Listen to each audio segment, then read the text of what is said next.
Allah tidak akan mengampuni seorang hamba yang bertemu dengan Allah di hari kiamat dalam keadaan beribadah kepada selain Allah.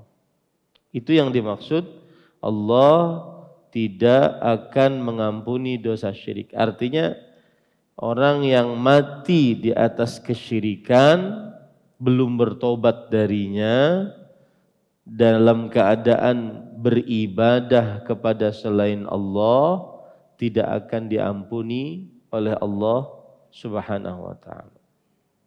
Itu maksudnya. Adapun kalau seandainya sekarang dia melakukan kesyirikan di dunia lalu dia bertobat, diampuni tidak? Diampuni. Jadi yang tidak diampuni adalah yang mati di atas kesyirikan. Itu maksudnya. Au yasrifa lahu syai'an min anwa'il ibadat.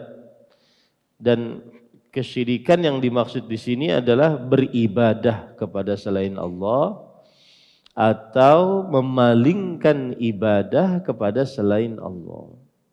Beribadah kepada selain Allah atau memalingkan ibadah kepada selain. Ini tidak diampuni oleh Allah jika mati di atasnya dan belum bertobat darinya. Kemudian Allah berfirman, dan dia mengampuni segala dosa yang selain dari syirik itu. Maksudnya adalah yaghfiru jami'adz dzunub ghair syirik. Allah akan mengampuni seluruh dosa selain syirik. Jika ada orang di hari kiamat membawa dosa zina, belum bertobat, bertemu dengan Allah bawa dosa zina, Allah akan ampuni. Cara mengampuninya bagaimana?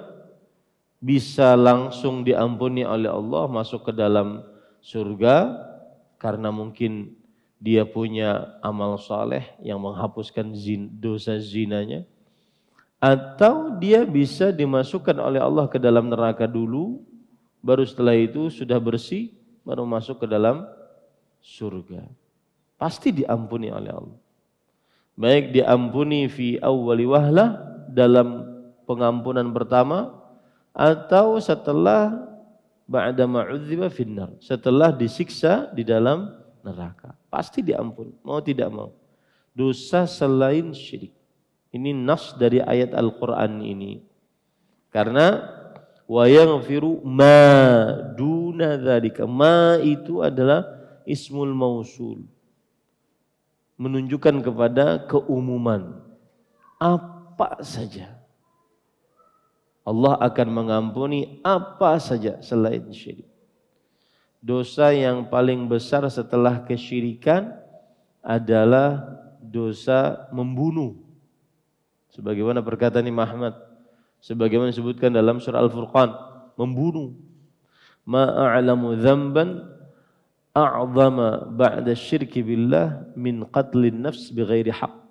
Aku tidak mengetahui ada dosa yang lebih besar daripada mensyirikkan Allah Subhanahu wa taala setelah mensyirikkan Allah Subhanahu wa taala dibandingkan dosa membunuh. Membunuh dosa paling besar. Jika ada orang pernah membunuh, kemudian di hari kiamat dia berhadapan dengan Allah, pasti diampuni. Pasti diampuni. Karena dia selain kesyirikan. Nah, ini sebuah keyakinan yang harus kita yakini. Tidak boleh kita tidak yakin akan hal ini. Dosa apapun pasti diampuni oleh Allah Subhanahu wa ta'ala. Terima kasih. Jazakumullah khairan wa barakallahu fikum. Video ini dibuat atas partisipasi dari donasi Anda. Semoga menjadi amal jariah bagi Anda semuanya.